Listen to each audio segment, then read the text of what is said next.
we're going to look at the North Africa, Southwest Asia realm. I might refer to this as the Naswa realm just for simplicity. Let's look at the physiographic map.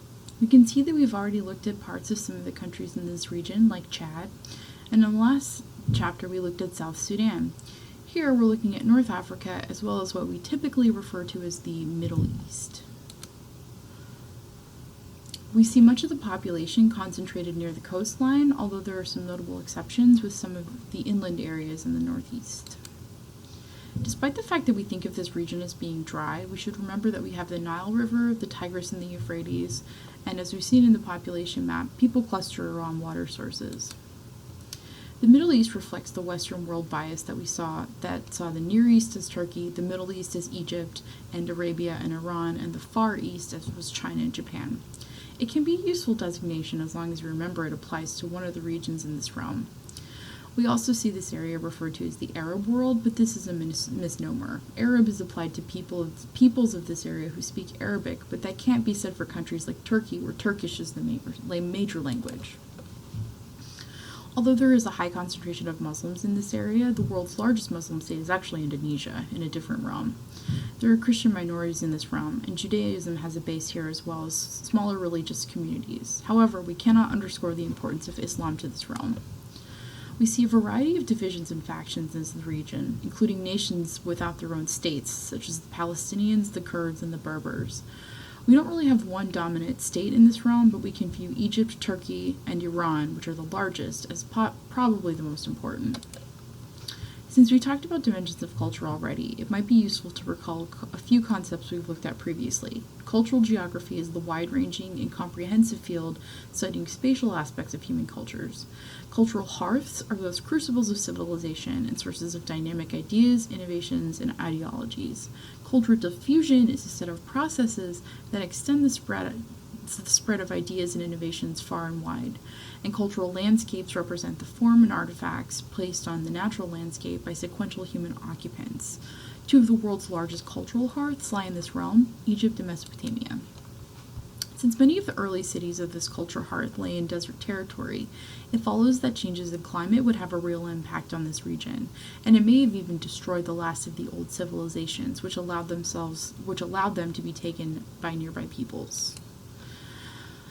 Islam is often seen as radically different than the other two monotheistic faiths, but it shares a common mythology in the Old Testament and sees the Prophet Muhammad as the last prophet in a long line that included Abraham and Moses. Like Christianity is seen as an extension of Judaism, Islam extends both of these faiths.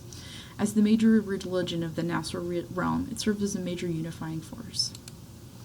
This map shows us how Islam spread over a period of about 1,000 years, moving from village to village and converting kings, chiefs, and high-ranking officials who propagated the faith amongst the people they ruled. There is a history of conflict between Jews, Christians, and Muslims, much of it due to perceived holy lands valuable to each faith, which now exist in spaces dominated by Islam. The Crusades were an effort to, quote, take back these holy lands, but largely failed. The creation of the Israeli state after World War II as a way of making up for the atrocities that the Jews faced during the Holocaust has been a major source of conflict, as the land that was allocated to Israel was already inhabited by the Palestinians. Islam has not just experienced conflict with Jews and Christians, but internal divisions have impacted it as well. The Sunnis and the Shiites lie at the heart of the conflict. Today, 85% of Muslims are Sunnis, but the Shiite minority has proven to be very strong and has gained a foothold in Iran. We can see a couple of maps. We can see a couple of maps which illustrate the spread of the Ottoman Empire, wherein the Ottomans conquered Constantinople, which is now in modern-day Turkey. It was viewed as the eastern seat of Roman Catholicism, named after the Emperor Constantine, who converted to Christianity after he saw a vision of a cross before winning a battle. Now Constantinople is Istanbul, and the Ottoman Empire survived for more than 4 centuries after crumbling after World War I. This realm is associated with oil production. About 30 of the world's countries have significant oil reserves. And 5 of these countries, all located in the Naswa realm, possess 57% of the total world's oil reserves. The realm's 3 discontinuous zones of oil and natural gas are in North Africa, the Persian Gulf, and around the Caspian Sea.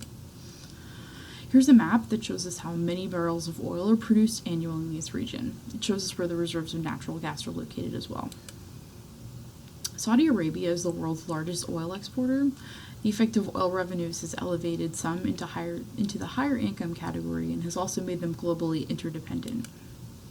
Because the oil-rich countries in this realm lacked the skills, capital, and equipment to better exploit their resources, foreign countries were able to intervene, and this led to a great deal of cultural tensions due to the violation of the tenets of Islam. In this realm, we see fragmented modernization, in large part due to the uneven impact of oil. Some peoples have been strengthened and empowered by oil, and others have been dislocated. Democracy has been rare in this realm because most countries were part of the Ottoman Empire, and their path to independence was similar to what we saw in Africa, when colonial powers left the people unprepared to self-govern, which meant in this realm that military control was almost inevitable. In this realm, we have republics, monarchies, and some are secular, but some function as Islamic states. So, for example, Egypt, Tunisia, Syria are secular republics, while Iran and Afghanistan are Islamic republics. Saudi Arabia and Qatar are Islamic monarchies, while Jordan and Yemen are secular monarchies. We also see in this realm a resurgence of religious revivalism, which is not unlike what we saw in the United States in the 1980s and 1990s with the rise of the religious right and its influence in national politics.